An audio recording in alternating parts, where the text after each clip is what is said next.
Okay, video 3 of the day. I am starting to quite enjoy it, I'm not going to lie. You know, in the end, what are Saturdays for? To actually do things you like doing? No. They're to sit around making videos for those of people who probably won't watch them. But I would like you to watch them because these will make a difference. Honestly, they will. Now, I'm just going to start. Right, this is quite a nice easy one. So unemployment is most likely to occur because... Right, there's excess demand in the economy. No, that's stupid because actually if there was excess demand, we'd be right on our limit, so we'd probably need as many workers as we could. Right, GDP is higher than suggested by the underlying trend rate. Oh, so when that happens, remember, if you ever drew that diagram, that's the trend rate, that's the actual rate. If GDP was higher, we're up here. Now up here, there's going to be inflation. Down here, there will be unemployment down here. So it's the wrong side. If it was the top side, fine. So that's the wrong way. Right, the long run aggregate supply is shifted to the right. No. Because when long run aggregate supply shifts to the right, I can see why, but let's leave it for now. It's not. But this is the obvious one. Right, D. Aggregate demand is less than aggregate supply. So all we've got there is, we've got our AS there, and when AD is less, it's just, that was AD before, and now AD is down here. That means there's going to be cyclical unemployment, and there'll be cyclical unemployment because there is less demand for goods and services. Therefore, there'll be less demand for workers because demand for workers is derived from demand for goods and services. Right. Question number 2. Oh, I feel sick. I hate these questions. Right. Now, these questions. Remember, there's that video I've made about how to do these questions. So hopefully that video will help you. But I'm just going to go through this very. Saying that, like I say, I hate them, but like once I do them all, once you've done like 50 of them, you become the expert on them, and you can, when you do them, you can think, well, yes, I'm winning because someone else in the country has no idea how to do these. So even if you think to yourself, oh, this is rubbish, just honestly, you just got to keep on practicing them because even I've got good at them. Okay, it shows index numbers. Now I'm gonna say, if you watch that other video, I really explain what index numbers are, and all it just means is that you set a year. So you set for UK, we've set UK as 100. Now UK didn't stay as 100 all those years, but it's just a good way of comparing the other countries. Right. From the figures, it can be concluded that the levels of labour productivity remain constant in the UK between 1991 and 1999. Now, so many people are going to put that, but that's stupid. Of course, the labour productivity wouldn't stay the same for everyone, for the UK.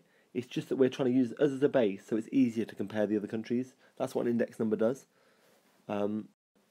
B. Labour productivity fell in the US between 1991 and 1997. Now, look, it has gone down. Labour productivity has.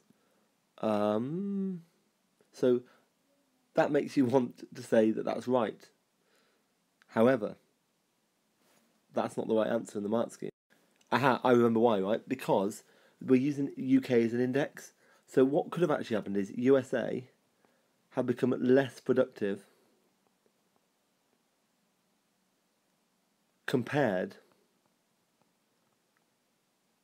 to UK. So it could be that actually what happened was UK became really, really productive and the US got productive a bit more, but just at a less rate than the UK. So although that is so tempting, we don't know where it's fallen. It might have risen at a slower rate than the UK has risen. But I'm delighted with that explanation. That makes sense. Right. Japan has the lowest levels of labour productivity in all 3 years. I think it does. Because look, it's lower than all the other ones. So at all times it's the lowest. So that is the answer. And then labour productivity was highest in France for all 3 years. Well, if you look around, is that true? No, because look, right, USA is higher at that point, so that's wrong. Good, so the answer is C.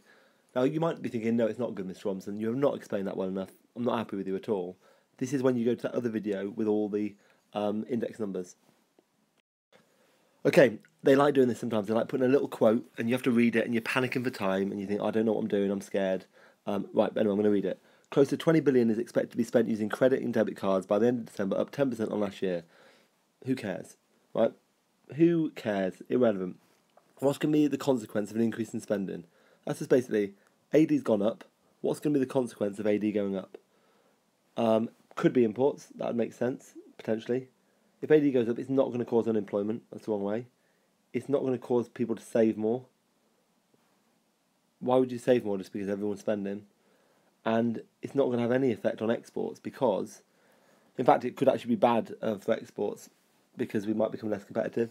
But of course it's imports, because if AD goes up, let's say AD goes up on this diagram, look at this, and AD was here, and now it's up here. This means the country's reached its productive capacity. So if we can't buy the stuff in their own country, what we're going to have to do, we're going to have to buy more imports. So this is the answer. Right, question number 4. Honestly, I love these questions. I love them. I can't tell you how much I love them because they're so easy, but they scare people. Like there's going to be, this is even easier.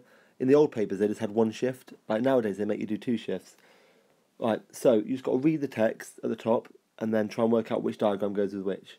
Right, which of the following diagrams represents in the short run effect on the economy of a rise in the price for imported raw materials? Good. So the rise in the price of raw materials and semi-finished goods, that means the firm's cost of production will go up. So we know it's got nothing to do with the AD lines because that's not to do with the firm's cost of production. So it can only be A or C. And if the firm's cost of production goes up, they're going to produce less. So the answer is C. And A is the wrong way. Right, monetary policy. We know this is to do with base rate or interest rates, money supply and exchange rates. So it's A. This is A, right?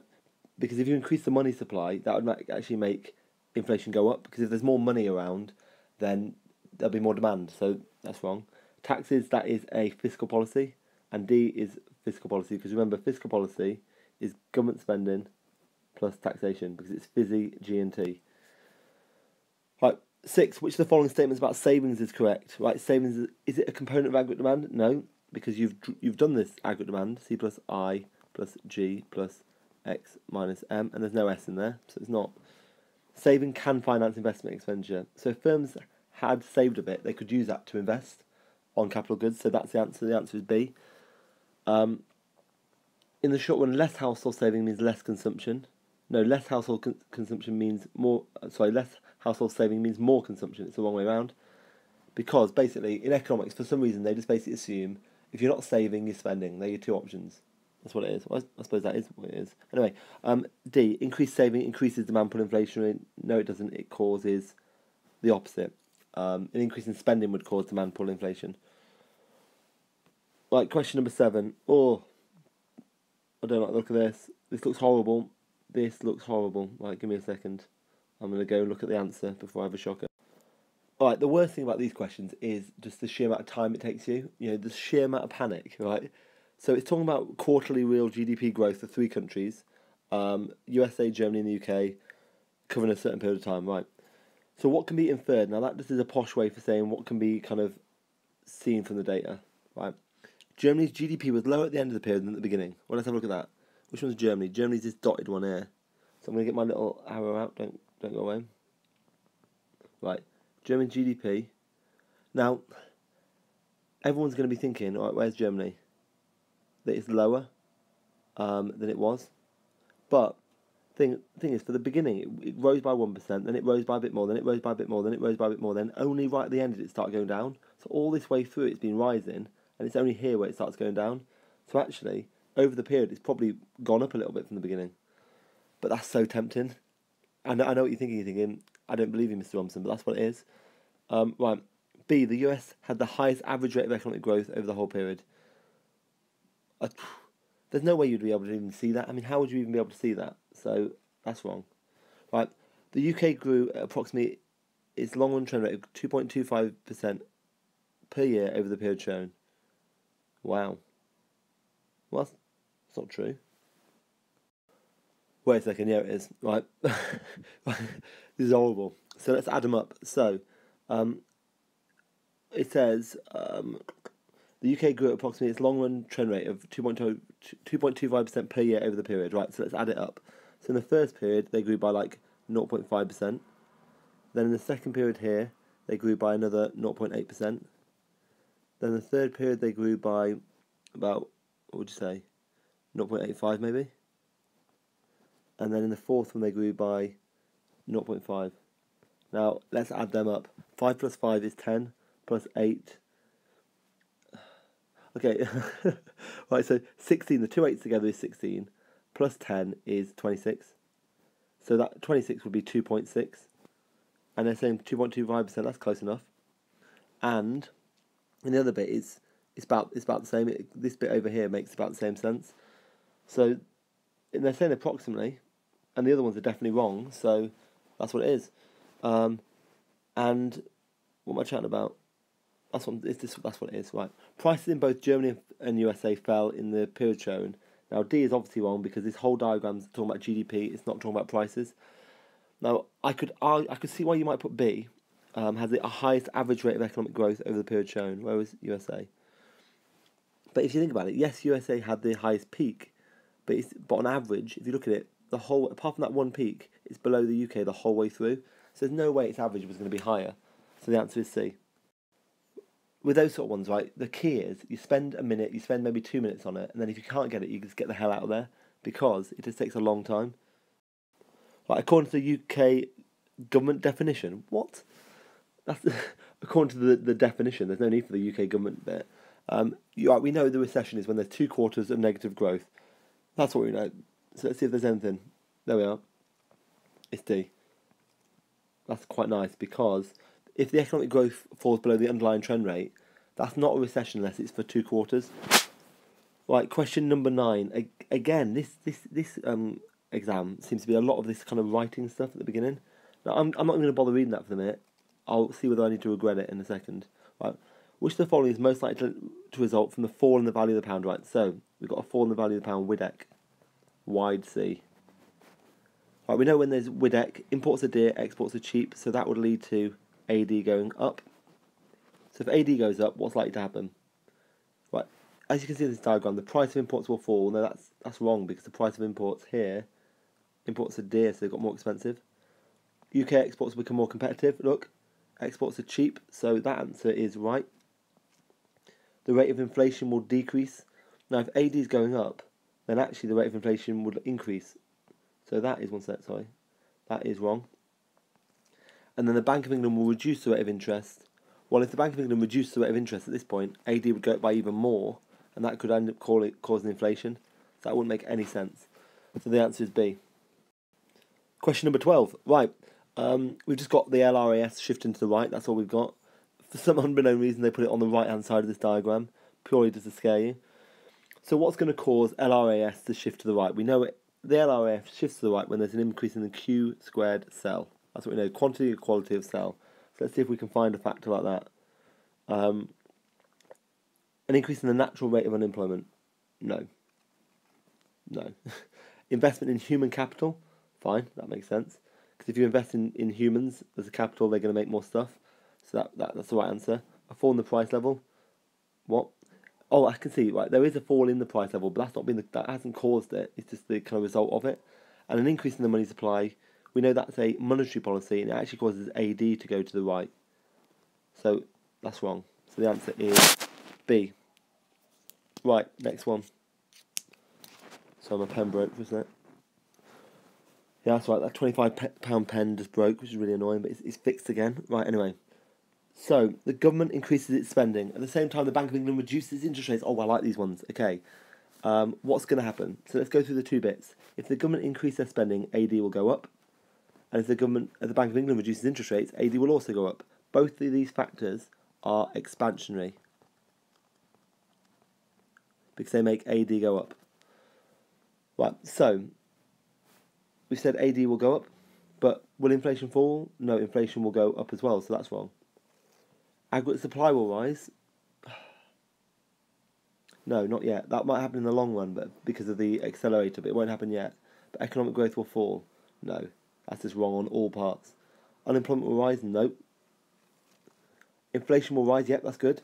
But unemployment will fall. That's perfect, because there might be inflation because of demand pull. There's too much demand in the economy. And also, unemployment might fall because a reduction in cyclical. Come on, Mr. Robinson, you can spell cyclical. Cyclical unemployment.